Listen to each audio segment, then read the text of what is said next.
নমস্কার, জীবনবাণী অনুষ্ঠানে আপনাকে স্বাগত জানাই। অন্যান্য দিনের মতো আজও আমরা মঙ্গলময় ঈশ্বরের জীবনদায়ী বাক্যের ধারাবাহিক আলোচনা নিয়ে উপস্থিত হয়েছি।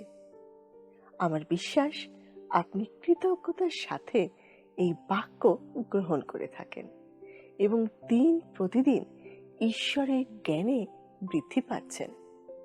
আমরা খুব খুশি হই যখন আপনি আমাদেরকে আপনার এই আশীর্বাদ পাওয়ার বিষয় ফোনের মাধ্যমে জানান। আসুন শুনি ঈশ্বরের বাক্য আজ আমাদেরকে কি জানাতে চায়। সময় হলো হৃদয় খোলা, শ্রবণ করো জীবন বাণী। নম্র চিতে শ্রবণ করো, নম্র চিতে শ্রবণ করো, খ্রিস্ট যিশুর জীবন খানি।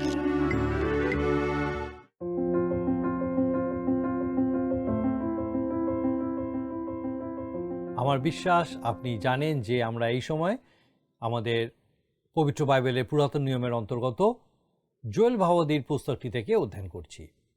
জিহুদা রাজ্যে বসবাসকারী জোয়েল ভাববাদী ছিলেন প্রথম ব্যক্তি যার ভাববাণী লিপিবদ্ধ করা হয়েছিল। আমরা আমাদের গত পর্বগুলিতে এই নিয়ে আলোচনা করেছি। আমরা এটাও দেখেছি যে তার নামাঙ্কিত এই পুস্তকটির আয়তন খুবই ছোট, এতে মাত্র 3টি অধ্যায় আছে, যার ফলে এটাকে গৌণ ভাববাণী পুস্তকগুলির মধ্যে অন্তর্ভুক্ত করা হয়েছে। যদিও এর গুরুত্ব কোনো অংশেই কিন্তু কম নয়। অন্যান্য ভাববাদীদের মতোই জোয়েল ভাববাদীর ভাববাণী 3টি পর্যায় ছিল। তার সময় জিহুদা রাজ্য একটি মহা সংকটময় পরিস্থিতির মধ্যে দিয়ে যাচ্ছিল। তারা একটি অভূতপূর্ব মহামারীতে কবলিত হয়ে পড়েছিল, আর এই মহামারীর কারণ ছিল পঙ্গপালের আক্রমণ। জোয়েল ভাববাদী এই মহামারীকে রাজ্যবাসীর অতিমাত্রায় মদ্যপানের পাপকেই দায়ী করেছিলেন। কিন্তু সেখানেই তিনি থেমে থাকেননি। তিনি তার ভাববাদীর দৃষ্টিতে অদূর ভবিষ্যতে হওয়া এমনই একটি দুর্দশাগ্রস্ত সময়কে দেখতে পেয়েছিলেন। তিনি দেখেছিলেন যে সমগ্র ইসরায়েল দেশ শত্রুদের দ্বারা আক্রান্ত হবে। সেই শত্রু পঙ্গপালের মতোই ভয়ঙ্কর ও ধ্বংসকারী হবে। ইসরায়েল জাতির ইতিহাসের দিকে তাকালে আমরা দেখতে পাবো যে সত্যি করেই এই রকম ভয়ানক দুটি জাতি তাদের আক্রমণ করেছিল এবং তাদের সবাইকে বন্দি করে নিয়ে গেছিল। প্রথমে অসুরীয়রা, সেই অসুরীয়রা এসে ইসরায়েল রাজ্যের লোকেদের বন্দি করে নিয়ে গেছিল, আর তারপর বাবিলীয়রা, তারা এসে জিহুদাবাসীদেরকে বন্দি করে নিয়ে গেছিল। কিন্তু জোয়েল ভাববাদী এই ভাববাণী বলেই বিরত হননি। তিনি সুদূর ভবিষ্যতে আরও একটি ভয়ঙ্কর সময়ের কথা বলেছেন, আর এই সময়কে তিনি সদাপ্রভুর দিন বলেছেন। আমরা সদাপ্রভুর দিন কি এবং কখন কিভাবে তার সূচনা হবে এবং তার সমাপ্তি বা কিভাবে হবে, এই নিয়ে আমাদের গত পর্বগুলিতে বিস্তারিতভাবে আলোচনা করেছি। আমরা জানি যে সদাপ্রভুর দিন, এই সময়কালটি শুরু হবে মহাক্লেশের অন্ধকারময় সময়ের মাধ্যমে। এই মহাক্লেশের সময়কাল যে কেবল ইসরায়েল জাতিকে প্রভাবিত করবে তা নয়, কিন্তু সমগ্র জগৎবাসী এই ভয়ানক সময়ের কবলে পড়বে। কিন্তু এত ক্লেশের মধ্যেও ঈশ্বর তার প্রজাদের প্রতি দয়া করবেন। তিনি তাদেরকে আশীর্বাদ করে তাদের পুনরায় তাদের দেশে ফিরিয়ে নিয়ে আসবেন। তাদের যে সম্পদ হারিয়ে গেছিল তা পুনরায় তারা ফিরে পাবে। পুরাতন নিয়মে ইসরায়েল সন্তানদের প্রতি সদাপ্রভু ঈশ্বর যে আশীর্বাদ করতেন, সেই আশীর্বাদ ছিল মূলত বস্তুগত। সদাপ্রভুর আশীর্বাদে তাদের শস্য, তৈল ও দ্রাক্ষারসের উৎপাদন ভালোই হতো, দেশে পর্যাপ্ত পরিমাণে বৃষ্টি হতো, তারা শত্রুর হাত থেকে রক্ষা পেত। যদিও ইসরায়েলের প্রতি ঈশ্বরের মূল আশীর্বাদ ছিল বস্তুগত আশীর্বাদ, আজ আমরা এই পুস্তকের এমন একটি অংশ নিয়ে আলোচনা করব যেখানে ইসরায়েলের আত্মিক আশীর্বাদের বিষয়ে বলা হয়েছে। এটা হচ্ছে পবিত্র শাস্ত্রের একটা অত্যন্ত বিতর্কিত রচনাংশ। এই অংশের বিষয়বস্তু হলো পবিত্র আত্মার প্রতিশ্রুতি। এই অংশ অধ্যয়ন করার সময় একটা বিষয় আমাদের মাথায় রাখা খুব দরকার, যে আমরা জোয়েলের ভাববাণীতে আছি, যেটা শুরু হয়েছে পঙ্গপাল জনিত একটি ভয়ঙ্কর মহামারীর বিষয় বলে, যাকে তিনি ভবিষ্যতে হতে যাওয়া আরেকটি ভয়ঙ্কর ঘটনার সঙ্গে তুলনা করেছেন। ভবিষ্যতের সেই ঘটনাকে তিনি সদাপ্রভুর দিন বলেছেন। আমরা আমাদের অধ্যয়নে লক্ষ্য করেছি যে সদাপ্রভুর দিনটি শুরু হবে মহাক্লেশের সময় থেকে, যার পরে খ্রিস্টের আগমন হবে পৃথিবীতে তার রাজ্য স্থাপন করার জন্য। গত পর্বে আমরা 27 পদে পাঠ করেছিলাম যে সদাপ্রভু সেই সময় তাদের মধ্যবর্তী হবেন। এবারে আমরা দেখব তিনি তখন কি করবেন। আসুন আমরা এই অধ্যায়ের বাকি পদগুলি একসঙ্গে পাঠ করি। আমরা 28 পদ থেকে আমাদের পাঠ শুরু করি। আর তৎপরে এরূপ ঘটিবে, আমি মর্তমাত্রের উপরে আমার আত্মা সেচন করিব, তাহাতে তোমাদের পুত্রকন্যাগণ ভাববাণী বলিবে, তোমাদের প্রাচীনেরা স্বপ্ন দেখিবে, তোমাদের যুবকেরা দর্শন পাইবে। আর তৎকালে আমি দাসদিগেরও উপরে আমার আত্মা সেচন করিব। আর আমি আকাশে ও পৃথিবীতে অদ্ভুত লক্ষণ দেখাইব, রক্ত, অগ্নি ও ধূমস্তম্ভ দেখাইব। সদাপ্রভুর ওই মহৎ ও ভয়ঙ্কর দিনের আগমনের পূর্বে সূর্য অন্ধকার ও চন্দ্র রক্ত হইয়া যাইবে। আর যে কেহ সদাপ্রভুর নামে ডাকিবে সেই রক্ষা পাইবে, কারণ সদাপ্রভুর বাক্যানুসারে সিয়ন পর্বতে ও জেরুসালেমে রক্ষাপ্রাপ্ত দল থাকিবে, এবং পলাতক সকলের মধ্যে এমন লোক থাকিবে যাহাদিওকে সদাপ্রভু ডাকিবেন। 28 থেকে 32 পদ, জোয়েল ভাববাদী পুস্তক 2 অধ্যায় 28 থেকে 32 পদ। এমন বহু অপূর্ব বিষয় আছে যা আমরা পবিত্র শাস্ত্রের এই অংশের বিষয় বলতে পারি। ইহুদি খ্রিস্ট বিশ্বাসী এবং অসামান্য হিব্রু পণ্ডিত ডক্টর চার্লস এল ফিয়েনবার্গ ক্ষুদ্র বা গৌণ ভাববাদীদের নিয়ে বেশ কয়েকটি পুস্তক রচনা করেছেন। তার লেখা জোয়েল, আমোস ও ওবদীয় পুস্তকটিতে তিনি এমন বিষয়ে দৃষ্টি আকর্ষণ করেছেন যা আমাদের আগে জানা ছিল না।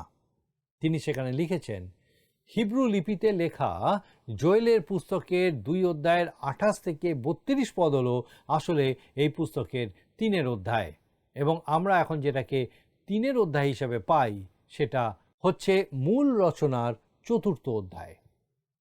এই বিষয়ে কারোর কোনো সন্দেহ প্রকাশ করার কথা নয় যে 2 অধ্যায় 28 থেকে 32 পদে সত্যের প্রকাশ এতটাই গুরুত্বপূর্ণ যে সেটি একটি আলাদা অধ্যায়ে প্রকাশ পাওয়ার যোগ্য। আমি নিজেই নিশ্চিতভাবে একমত যে এই 5টি পদ এতটাই গুরুত্বপূর্ণ যে সেটা একটি আলাদা অধ্যায় হওয়া উচিত। এই ভাববাণীটি বুঝতে গিয়ে এই রচনাংশে ভাববাণী পূর্ণ হওয়ার নির্দিষ্ট সময়টি লক্ষ্য করা অত্যন্ত গুরুত্বপূর্ণ। এখানে বলা হয়েছে, আর তৎপরে এই রূপ ঘটিবে। জোয়েল ভাববাদী তার রচনাতে আসন্ন সদাপ্রভুর দিনের বিষয় আমাদেরকে বলে আসছেন। তিনি ছিলেন প্রথম ভাববাদী যার ভাববাণী লিপিবদ্ধ করা হয়, আর সেই হিসাবে তিনি প্রথম সদাপ্রভুর দিন বাক্যাংশটির প্রবর্তন করেন, এবং সেই সময়কালে যে সমস্ত ঘটনাগুলি ঘটবে তিনি সেটা আমাদেরকে জানিয়েছেন। তিনি অত্যন্ত জোরালোভাবে বলেছেন যে এই সময়টি শুরু হবে মহাক্লেশের অন্ধকারময় সময় দিয়ে। আমাদের মনে রাখতে হবে যে মহাক্লেশ কথাটি স্বয়ং প্রভু যিশু বলেছিলেন। আমরা হোসেয় ভাববাদীর পুস্তকে সময়ের ধারাবাহিকতার গুরুত্ব লক্ষ্য করেছি। তার ভাববাণীর 3 অধ্যায়ের 5 পদে লেখা আছে, পরে ইস্রায়েল সন্তানগণ ফিরিয়া আসিবে, আপনাদের ঈশ্বর সদাপ্রভুর ও আপনাদের রাজা দাউদের অন্বেষণ করিবে, এবং উত্তরকালে সভয়ে সদাপ্রভুর ও তাহার মঙ্গলভাবের আশ্রয় লইবে। আমরা উত্তরকালকে মহাক্লেশের সেই সময় রূপে চিহ্নিত করেছি যা খ্রিস্টের পৃথিবীতে আগমনের মাধ্যমে তার রাজ্যকে সূচনা করে, আর সেটাই হচ্ছে সহস্রাব্দের শুরু।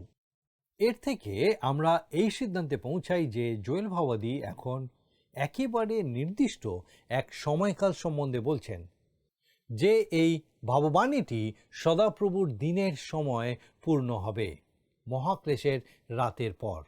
আর তখন ঈশ্বর মর্তমাত্রের উপরে তার আত্মা সেচন করবেন। যদিও জোয়েল ভাওবাদী হচ্ছেন প্রথম ভাওবাদী যার রচনা আমরা লিখিত আকারে পেয়ে থাকি, তিনি কিন্তু সেই একমাত্র ভাওবাদী নন যিনি আত্মা সেচন করার কথা উল্লেখ করেছেন। যিশায় ভাওবাদী পুস্তকে আমরা এই কথা পেয়ে থাকি, যে পর্যন্ত ঊর্ধ্বলোক হইতে আমাদের উপরে আত্মা সেচিত না হন, প্রান্তর ফলবৃক্ষের উদ্যানে পরিণত না হয় ও ফলশালী ক্ষেত্র অরণ্য বলিয়া গণ্য না হয়। যিশায় 32:15 তিনি সেই রাজ্যের বিষয়ে বলেছেন যা পৃথিবীতে আসতে চলেছে, আর সহস্র বৎসরের প্রসঙ্গে তিনি আত্মা সেচিত হওয়ার কথা বলেছেন। অবশ্যই কোনো ভাওবাদী মণ্ডলীর যুগের কথা বলেননি, তারা সকলেই ইসরায়েল জাতির পরিপ্রেক্ষিতে শেষ দিনের কথা বলেছেন। জিসকেল ভাওবাদী পুস্তকের 36:27 এই কথা বলে, আর আমার আত্মাকে তোমাদের অন্তরে স্থাপন করিব এবং তোমাদিওকে আমার বিধি পথে চালাইব, তোমরা আমার শাসন সকল রক্ষা করিবে ও পালন করিবে। আর তারপর তিনি আরও বলেছেন, আর আমি তোমাদের পিতৃপুরুষ দিগকে যে দেশ দিয়াছি সেই দেশে তোমরা বাস করিবে, আর তোমরা আমার প্রজা হইবে এবং আমি তোমাদের ঈশ্বর হইব। জিসকেল 36:28। এখন তিনি নির্দিষ্ট একটি জাতির সঙ্গে এবং নির্দিষ্ট একটি দেশের বিষয়ে কথা বলছেন, আর সেটা হলো ইসরায়েল। আর এটা একটা নির্দিষ্ট সময়কালও বটে যখন ঈশ্বর তার আত্মা সেচন করবেন। জিসকেল ভাওবাদী এই কথাও বলেছেন, আর আমি তোমাদের মধ্যে আপন আত্মা দিব যাহাতে তোমরা জীবিত হইবে, এবং আমি তোমাদের দেশে তোমাদিওকে বসাইব, তাহাতে তোমরা জানিবে যে আমি সদাপ্রভু ইহা বলিয়াছি এবং ইহা সিদ্ধ করিয়াছি। সদাপ্রভু এই কথা বলেন। জিসকেল 37:14। এটাই সব নয়, আর আমি তাহাদের হইতে আপন মুখ আর লুকাইব না, কারণ আমি ইসরায়েল কুলের উপরে নিজ আত্মাকে ঢালিয়া দিব, ইহা সদাপ্রভু বলেন। জিসকেল 39:29। সখরীয় ছিলেন ভাববাদীর মধ্যে অন্যতম যার ভাববাণী সবার শেষে লিপিবদ্ধ করা হয়। তিনি বলেছেন, আর দাউদ কুলের ও জেরুজালেম নিবাসীদের উপরে আমি অনুগ্রহের ও বিনতির আত্মা সেচন করিব, তাহাতে তাহারা যাহাকে বিদ্ধ করিয়াছে সেই আমার প্রতি দৃষ্টিপাত করিবে এবং তাহার জন্য বিলাপ করিবে, যেমন একমাত্র পুত্রের জন্য বিলাপ করা যায়, এবং তাহার জন্য শোকাকুল হইবে, যেমন প্রথম জাত পুত্রের জন্য লোকে শোকাকুল হয়। সখরীয়তা 12:10। আমরা পবিত্র শাস্ত্রের যে অংশটি নিয়ে আলোচনা করছি সেখানে জোয়েল ভাওবাদী খুব স্পষ্টভাবে বলেছেন, আর যে কেহ সদাপ্রভুর নামে ডাকিবে সেই রক্ষা পাইবে, কারণ সদাপ্রভুর বাক্যানুসারে সিয়ন পর্বতে ও জেরুজালেমে রক্ষাপ্রাপ্ত দল থাকিবে। তিনি এখানে মানচিত্রের একটি নির্দিষ্ট স্থানের উল্লেখ করেছেন। এখন প্রশ্ন হলো, পঞ্চসপ্তমীর দিন শাস্ত্রের এই অংশ উল্লেখ করে সাধু পিতর কি বোঝাতে চেয়েছিলেন? তিনি কি এটাই বোঝাতে চেয়েছিলেন যে জোয়েল ভাওবাদীর ভাববাণী পূর্ণ হয়ে গেছে? না, তিনি সেই কথা বলেননি। তিনি কখনোই দাবি করেননি যে ভাববাণীটি পূর্ণ হয়ে গেছে। পঞ্চসপ্তমীর দিন যখন শিষ্যদের উপরে পবিত্র আত্মা নেমে এসেছিলেন, তারা রোম সাম্রাজ্যের বিভিন্ন স্থান থেকে জেরুজালেমে আগত জিহুদীদের কাছে কথা বলতে আরম্ভ করেছিলেন। প্রতিটি মানুষ তাদের নিজেদের ভাষায় সেই কথা শুনেছিল। শিষ্যরা যে ভাষায় তাদের কাছে কথা বলেছিলেন সেটা কোনো অজানা ভাষা ছিল না। প্রতিটি ভাষাই ছিল এক বা একাধিক লোকের মাতৃভাষা, যারা রোম সাম্রাজ্যের বিভিন্ন স্থান থেকে, এমনকি সাম্রাজ্যের বাইরে থেকেও সেখানে একত্রিত হয়েছিল। অনেকেই তাদের কথা বিশ্বাস করেছিল, আবার অন্য লোকেরা পরিহাস করে বলেছিল যে শিষ্যরা মিষ্ট দ্রাক্ষারসে মত্ত হয়েছে, আর তাই তাদের মধ্যে থেকে সিমন পিতর উঠে দাঁড়িয়ে তাদের কথার জবাব দিয়েছিলেন। তিনি শিষ্যদের মুখপাত্রের ভূমিকা পালন করলেন এবং তাদের মত্ত হওয়ার অভিযোগ খণ্ডন করলেন।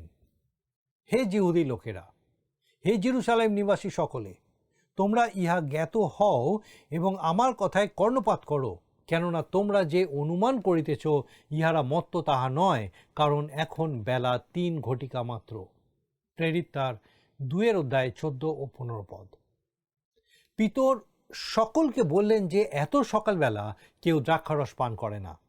পিতর আরও বললেন, কিন্তু এটি সেই ঘটনা যাহার কথা জোয়েল ভাববাদী দ্বারা উক্ত হইয়াছে।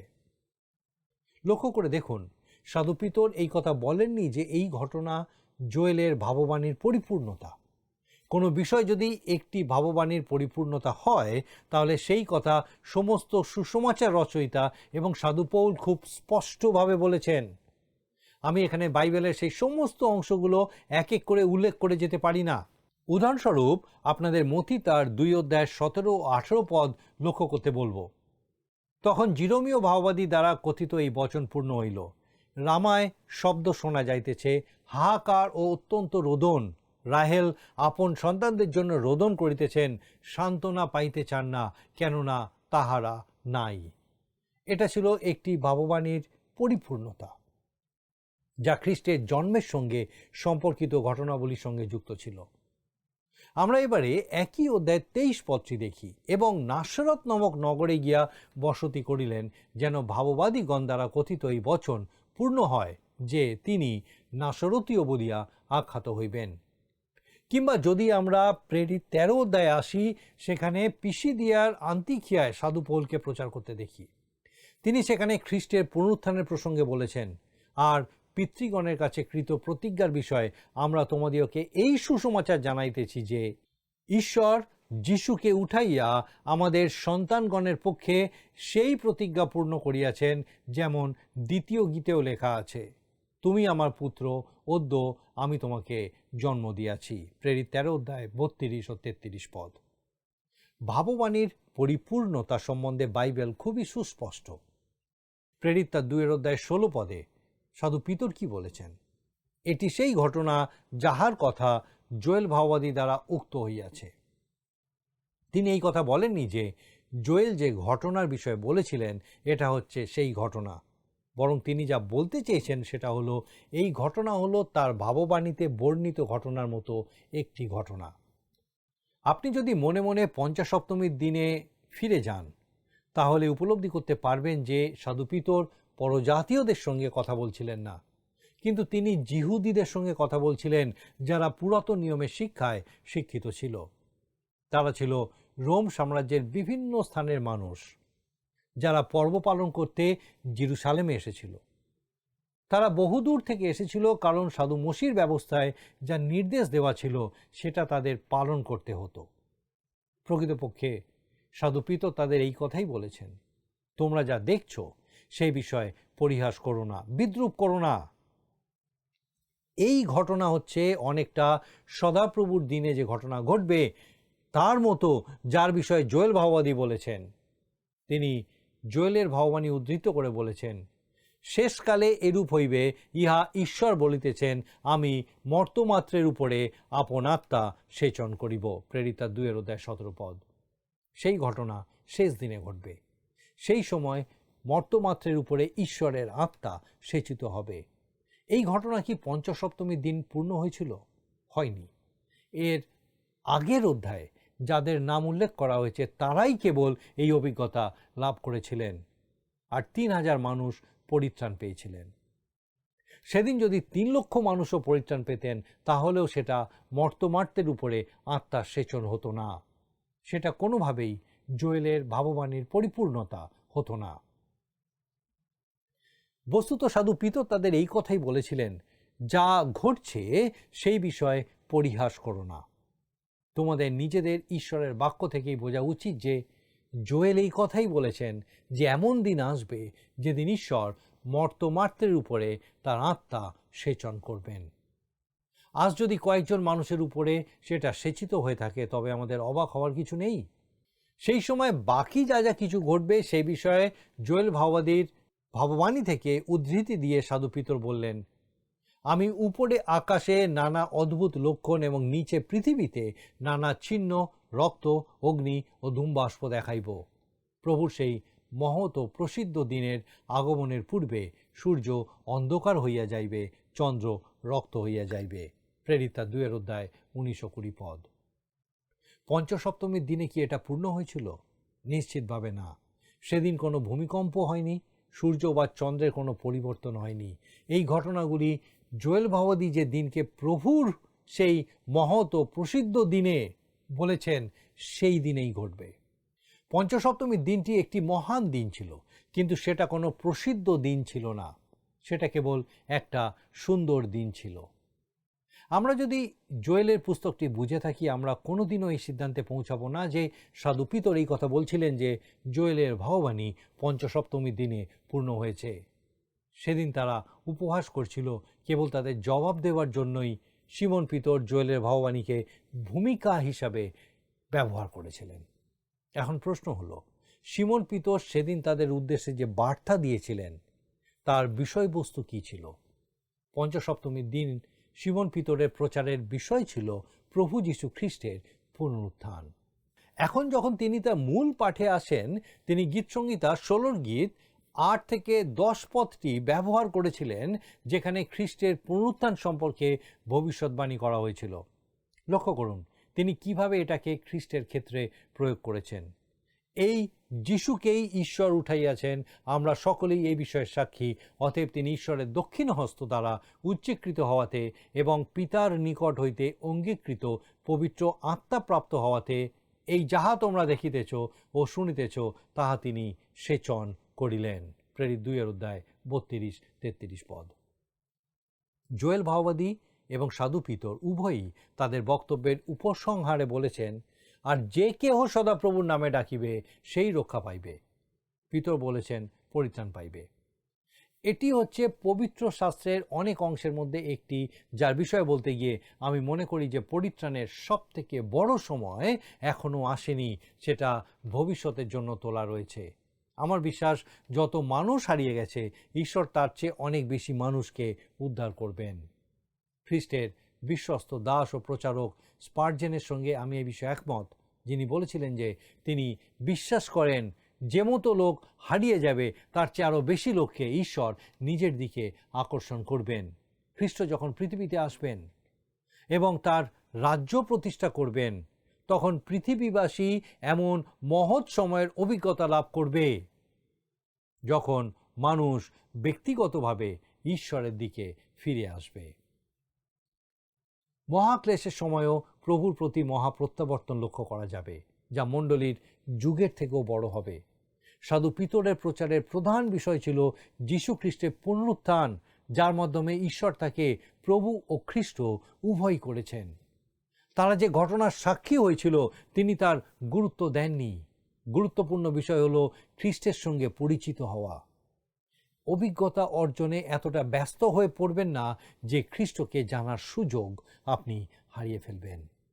আপনার চিন্তায়, আপনার জীবনে, আপনার খ্রিস্টীয় কাজে তিনি কি স্থান দখল করে আছেন?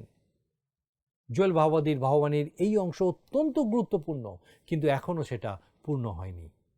আমরা আমাদের আজকের আলোচনা এখানেই শেষ করব, কিন্তু তার আগে আসুন আজকে আমরা আরেকবার দেখে নিই আমরা কি দেখলাম। আজকের আলোচিত শাস্ত্রাংশটি এই পুস্তকের 2য় অধ্যায়ের শেষ 5টি পদ। এটি সমগ্র বাইবেলের অন্যতম গুরুত্বপূর্ণ অংশ।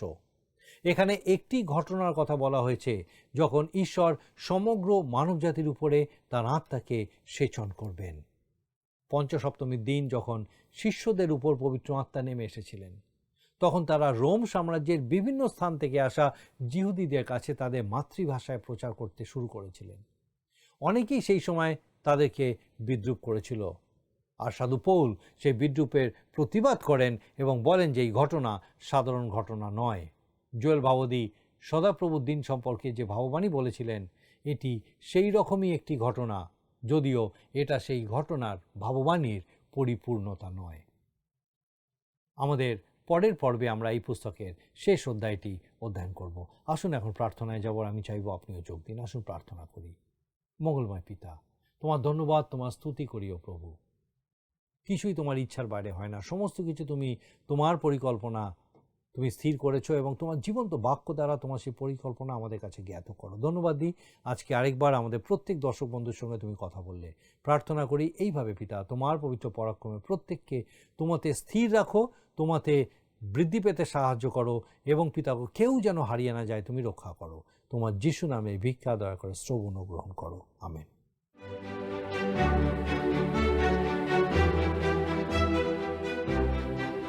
প্রিয় বন্ধু, আমাদের এই ধারাবাহিক বাইবেল শিক্ষার অনুষ্ঠানটি শুনবার জন্য আপনাকে অশেষ অশেষ ধন্যবাদ।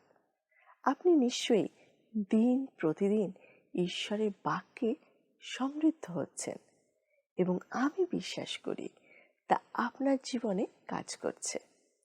আপনি একটু একটু করে ঈশ্বরের ইচ্ছা অনুসারে পরিবর্তিত হচ্ছেন।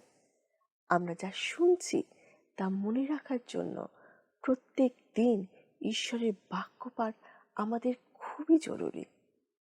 আশা করি আপনি তা করেন। এখন আমরা আজকের দিনের প্রশ্নটা মন দিয়ে শুনে নিই। প্রিয় বন্ধু, আসুন আমরা আজকের প্রশ্ন উত্তরে আসি। গত সপ্তাহের প্রশ্নের উত্তর অপশন ডি 3টি। আজকের প্রশ্ন, ঈশ্বর যখন মর্তমাত্রের উপরে তার আত্মা সিঁচন করবেন তখন চন্দ্র কি হয়ে যাবে? অপশন এ ছোট, বি ভগ্ন, সি রক্ত, ডি অন্ধকার। বন্ধু, এই প্রশ্নের উত্তর আগামীকাল সন্ধ্যে 6টার মধ্যে option A, B, C, D সহকারে আপনার নাম ও সম্পূর্ণ ঠিকানা সহ 9433497235 এই নম্বরে SMS বা হোয়াটসঅ্যাপে পাঠাবেন।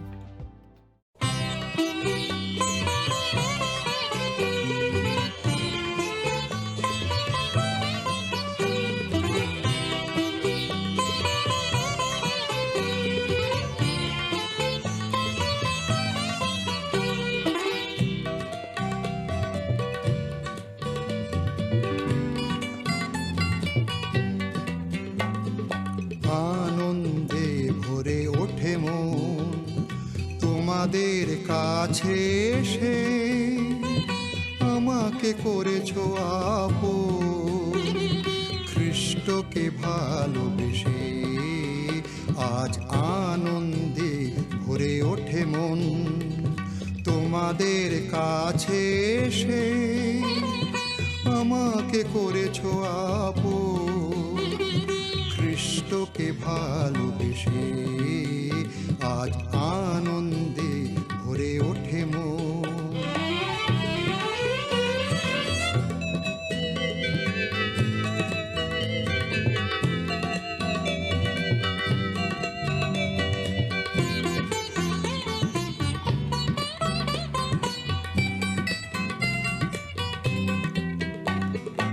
আমাদের প্রভু যে মহান, তার প্রেমে সপি মনোপ্রাণ। আমাদের প্রভু যে মহান, তার প্রেমে সপি মনোপ্রাণ। অনন্ত জীবন কথা, অনন্ত জীবন কথা প্রচারিব দেশ বিদেশে। আজ আনন্দে ভরে ওঠে মন তোমাদের কাছে এসে, আমাকে করেছো আপন খ্রিস্টকে ভালোবেসে। আজ আনন্দে ভরে ওঠে মন।